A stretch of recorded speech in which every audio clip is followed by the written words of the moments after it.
Walking in with the entree, it wasn't just one plate, we had two.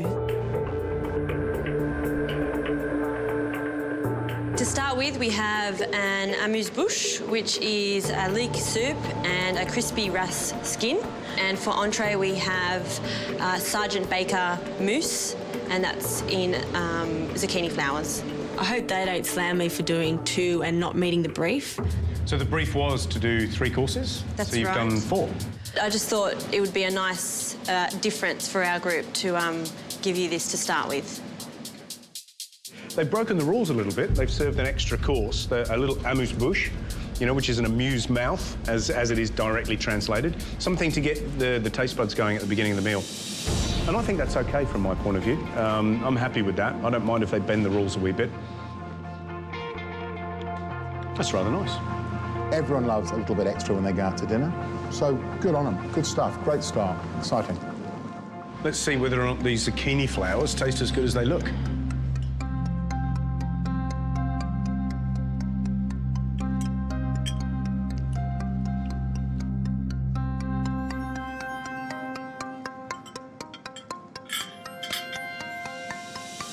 Really lovely flavour. The fish is simply cooked and it's served with olive oil and lemon juice. A good texture in the fish. Having said that, I don't know whether you guys can still, but there is a metallic flavour left in your mouth. I can still taste it, but ever so slightly. Let's look at the main course for the red team. The only criticism I can make of the dishes is that the main wasn't quite balanced properly. I think there's a bit too much potato salad compared to the amount of fish we had. Pan-fried leather jacket with potato salad, braised fennel and a roasted pepper puree. But is this an entree on steroids or what? Sorry. Is it a potato dish with some seared bits of goldfish? Well, it's certainly a generous pile of large chunks of potato. Looks like Fred Flintstone's been out there with his stone axe chopping them up. We really tried to make fish the hero. We really tried to make it beautiful. And we just really tried to cook it well and to impress with classy food.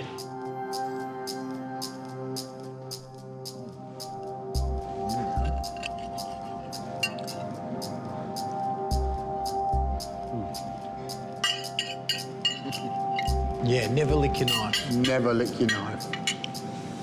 It's really nice. I'm really... wow. And I was ready to jump in there and smash it, but it was really good. I liked it. Creamy potato, loaded with mayonnaise and herbs. Crispy, crunchy, wet fennel that balances against that creaminess. Beautifully cooked bit of fish. And that rich, dark capsicum flavour. It's a really, really good dish. This could be the dish that wins the challenge for them. Unless, of course, the dessert lets them down.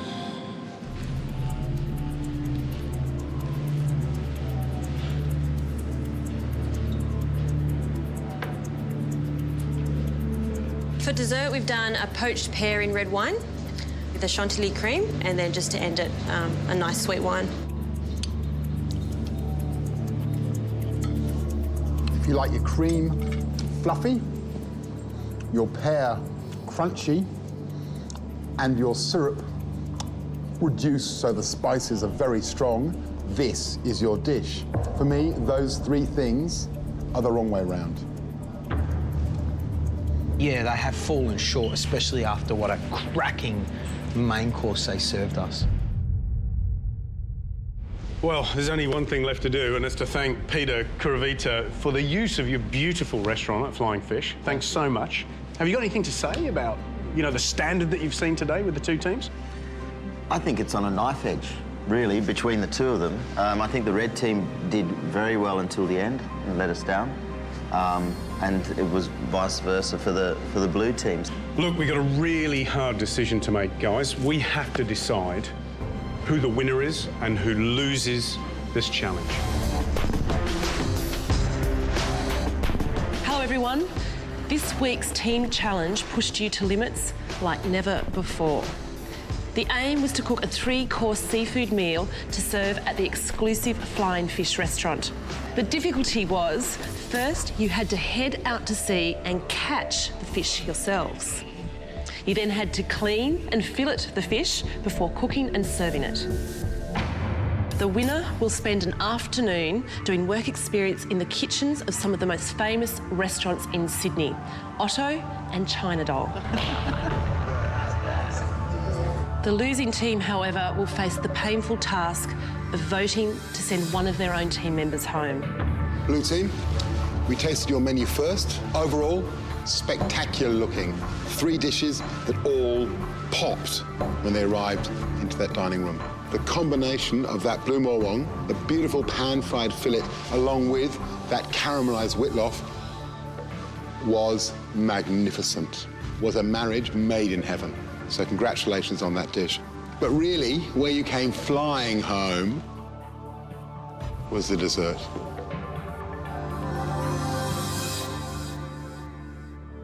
You guys did make the decision, though, to use the bait in both entree and main course. Quite controversial. Andre, why are you smiling, mate? I think, you know, the captain said it was good for consumption, but I would possibly maybe domestic consumption. I don't want to put my name to that, to serving up that the prawns and the squid.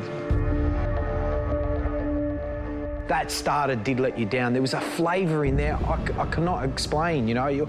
All it reminded me of is when we'd get back from fishing and we'd wash out the bottom of the boat, and that smell of walking around on you know, fish scales and guts and stuff. It wasn't that good.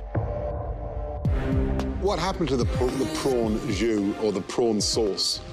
When I actually made it, I pulled it out and it was way, way, way too salty. I didn't season it at all, but it became very, very salty. So we left it out. And then we ended up making a burnt butter sauce. Why didn't we see that sauce with the presented dish? It actually went on the table with the rest of the food, but it didn't get collected and taken inside with the rest of it. I don't know where it went. It was just gone. Poe? Yes. What do you think happened with the sauce? To be perfectly honest, I did not know of a sauce and I didn't see the sauce that was in the jug. Red team, we debated the validity of the extra course. It's a generous act from a restaurateur chef to give a complimentary dish. And when it's a complimentary dish that tastes as good as that, with the true flavours of leek and potato, it was a pleasure to start the meal like that. Zucchini flowers, again, were magnificent. The sort of thing you want to start a meal with because it gets all those juices going in your mouth. Your main course looked clumsy. Myself and Peter both said it looked like a dish that Fred Flintstone had put together. Having said that, as well as eating our words, we ate all the dish. The flavours were impeccable. Dessert, however, was your lowest point. When you poach a pear, it's best not to serve it crunchy. So anyone that could have done a bit better? I really can't say anyone today because... Not one person? Yeah, you know, I could, but it was just some petty things, silly little things, and... It's the little things that count. Yeah, of course, it's the little... Everyone just works so well, and, you know... No, you're not answering the question. Right, OK, I'm going to answer your question. I will answer your question, George. I thought it was a little bit difficult to find a position for Sandra for the pure fact, before we even started the challenge, you didn't want to do desserts. What's your feelings about that? I don't think that that's fair because I actually got to do the pears. I poached the pears, and whilst I was actually watching them and monitoring them, I was actually asking if I could help anyone. And I floated around and I did quite a lot. So I think that's a very unfair comment, Justine.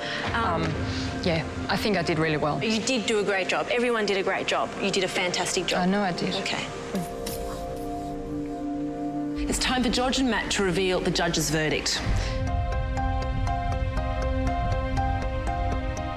The judges decided that the winning team in yesterday's challenge